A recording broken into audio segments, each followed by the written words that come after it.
ছি ছি ছি এ সরকার হচ্ছে ছি সরকার।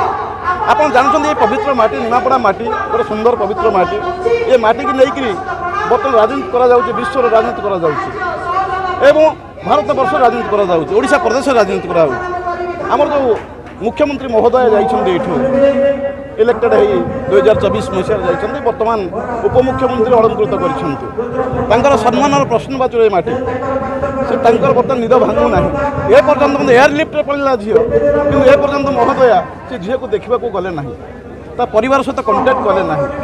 আমি প্রভুঙ্ জগন্নাথ পাখে প্রার্থনা করুছু ঝিওটি ভালরে ভালরে আসু এবং নচেত বিজু জনতা দল খালি নিমাপড়া নুহে সমগ্র ওড়িশা প্রদেশর সমস্ত নেতৃত্ব রাজরাষ্ট্র কোলিয়া বাধ্য হবে এবং সরকারଙ୍କୁ নিবেদন করবে এই যে মহিলা উপমুখ্যমন্ত্রী মহোদয় যাইছেন সে তাঙ্ক গাদিরু বহিষ্কার হুঁতু এবং ওড়িশা সরকার দায়িত্ব অছি, হোম দায়িত্ব অছি এবং সে মধ্য তাঙ্ক গাদিরু নির্বাচন দিয়ন্তু।